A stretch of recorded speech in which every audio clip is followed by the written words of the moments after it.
En el vídeo anterior explicaba por qué XRP podría ser la pieza que le falta al sistema financiero global. La pieza que el eurodólar nunca tuvo, neutralidad, y la pieza que el DEC, derechos especiales de giro, tampoco tuvo, operatividad. Hoy la pregunta que te quiero traer es diferente, pero igual de importante. Por no decir más importante aún, simplemente para manejar nuestras expectativas sobre cuándo comienza el mercado de utilidad. Después de haberte explicado las funciones en ese vídeo del lunes anterior, la pregunta natural es ¿en qué orden ocurre? ¿Cuál es el orden de acontecimientos? Primero los bancos adoptan XRP en sus operaciones privadas y después el Fondo Monetario Internacional lo formaliza como activo de reserva, o ocurre al revés. Primero, el Fondo Monetario Internacional lo convierte en un ESGR, en un derecho especial de giro electrónico, y después los bancos lo adoptan. ¿Cuál es el orden correcto de acontecimientos? Parece una pregunta técnica, pero en realidad no lo es. Esta es la pregunta que determina si ocurre de forma gradual con el sector privado, como ocurrió con el eurodólar, o si por el contrario ocurre de golpe y por decreto, como ocurrió con el Fondo Monetario Internacional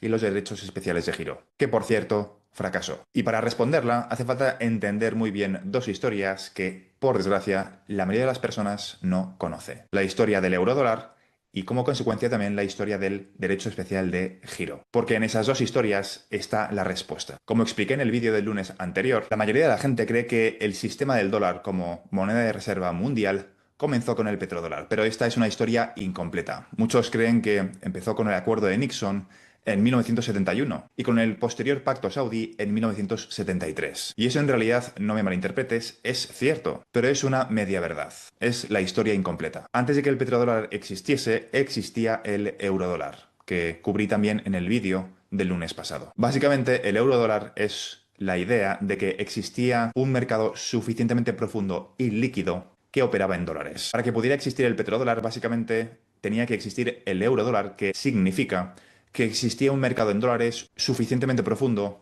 y líquido. ¿Por qué? Porque para soportar al petrodólar necesitas que el mercado sea suficientemente grande. Es decir, el petrodólar existe gracias al eurodólar. El eurodólar hizo posible el petrodólar. Es decir, la infraestructura privada llegó primero y el uso público e institucional llegó después. Nadie diseñó el eurodólar, lo diseñó el sector privado sin que el sector público estuviese involucrado. Y esto ocurrió en los años 50, mucho antes de que empezase el petrodólar. El mercado privado empezó a crear estos dólares sin permiso, sin supervisión y sin que Washington lo impidiese. Ni lo aprobaron ni lo condenaron. No lo ordenaron. Simplemente el libre mercado actuó. La regulación no entraba dentro de ese ámbito. Fue un invento del sector privado. Y varias décadas después, en los 70, Arabia Saudí necesitaba un mecanismo para vender esos barriles de petróleo y la solución natural, lógicamente, eran los dólares porque era el único mercado suficientemente profundo y líquido para soportar ese mercado. No porque Washington lo negociara desde cero, sino porque preexistía a la fecha de negociación. Ya existía una infraestructura global en dólares. Como consecuencia, la decisión fue una decisión bastante natural. Es decir, y me imagino que empiezas a entender por dónde van los tiros y qué significa esto para los timings del conflicto entre Estados Unidos y, en este caso, Irán, para la creación de un nuevo petrocripto, que lo explicaré y engancharé esta idea al final del vídeo. La secuencia, por lo tanto, fijándonos en lo que ha ocurrido históricamente, fue primero sector privado y después sector público. El sector privado crea la infraestructura, el mercado la adopta y la hace profunda, y posteriormente los estados y los commodities se montan sobre ella. Nadie diseñó esa secuencia. Bueno, entre comillas, nadie la diseñó, o esa es la historia que nos cuentan. La reflexión con XRP es que quizá esto sí que esté muchísimo más diseñado de lo que nos imaginamos. Pero con el mercado del eurodólar realmente sí que no hubo esa estrategia de diseño. Ocurrió con el eurodólar simplemente porque así es como funcionan los sistemas financieros que sobreviven. La demanda real precede al reconocimiento institucional. Y por el contrario, el DEC, los derechos especiales de giro, Special Drawing Rights, en el futuro el derecho especial de giro electrónico, es el contraejemplo perfecto. Fue creado por el Fondo Monetario Internacional en 1969. Y no voy a volver a repetir la descripción del derecho especial de giro porque ya lo hice en el vídeo del lunes pasado, pero la dinámica se entiende. El derecho especial de giro se creó de arriba hacia abajo. El Fondo Monetario Internacional lo diseñó, lo emitió y lo asignó. Pero lo hizo sin que existiera previamente un mercado privado de DEGs, derechos especiales de giro. Lo hizo sin que ningún banco lo pidiera, sin que ningún flujo comercial lo necesitara. Fue una decisión institucional pura, sin prerequisitos del mercado. creado desde cero. Los derechos especiales de giro llegaron antes que el mercado y por eso lleva 50 años siendo marginal. No digo que no exista o que no sea importante, pero desde luego es marginal en comparación con otros mecanismos. La legitimidad sin adopción privada previa es básicamente un cascarón vacío. Y como consecuencia, hoy los derechos especiales de giro solamente existen en el sector público, no existe en el sector privado. Ningún banco comercial puede crear crédito con los derechos especiales de giro y ninguna empresa puede financiar una operación con estos derechos especiales de giro. El sector privado, en definitiva, no puede usarlos. Esto puede parecer un accidente técnico, pero en realidad es consecuencia de un orden de adopción incorrecto. Primero el decreto y después nada, por ausencia de legitimidad, por ausencia de necesidad privada. Así que después de tener estos dos mecanismos y el orden de adopción y las consecuencias del orden de adopción, tenemos que preguntarnos qué va a ocurrir con XRP basándonos en la historia y no en lo que nosotros queremos que ocurra. Aunque repito, esto es simplemente una guía y la historia no tiene por qué cumplirse de exactamente la misma forma. Puede haber excepciones y tenemos que tener la mente abierta frente a estos posibles nuevos escenarios. Para analizar el orden de adopción de XRP tenemos que, en primer lugar, separar dos niveles que muchas veces se confunden. Se confunden y se mezclan en la misma conversación, generando confusión. En este vídeo quiero explicarte exactamente cuál es la diferencia para que tú también lo tengas claro. El nivel intergubernamental es donde operan los derechos especiales de giro, el nivel público. Es donde el Fondo Monetario Internacional asigna activos de reserva. Es donde los bancos centrales mantienen sus reservas, donde el Banco Internacional de Pagos fija los estándares de capital, donde básicamente el G20 coordina las políticas monetarias internacionales. En este nivel, la adopción de XRP significaría que se le considera un Tier 1 Asset, cosa que ya he cubierto en el pasado. En este caso, sería el Banco Internacional de Pagos el encargado de considerarlo un Tier 1 Asset. Y sería el Fondo Monetario Internacional el que lo considera un activo de reserva. El FMI lo incluiría como un activo de referencia que los bancos centrales podrían incluir en sus reservas. Y después del nivel intergubernamental que te acabo de describir, está el sector privado. Es una segunda capa. Es el nivel bancario privado separado del nivel que te acabo de describir ahora. Este es el nivel al cual opera ahora mismo el eurodólar. Es donde los bancos comerciales crean pasivos, donde la DTCC liquida transacciones, donde las casas de compensación operan. Es donde Ripple ofrece su famoso ODL para sus liquidaciones interbancarias. Este es el nivel donde los fondos institucionales tokenizan activos. En este nivel, la adopción de XRP significaría que bancos como JP Morgan, SBI, Banco Santander o Goldman Sachs usan XRPL para liquidar pagos transfronterizos en tiempo real. La pregunta no es si ocurrirá en ambos niveles, que si me sigues desde hace 4 años sabes que es bastante evidente. La pregunta es en qué orden ocurrirá. Y es que ese orden lo cambia todo para entender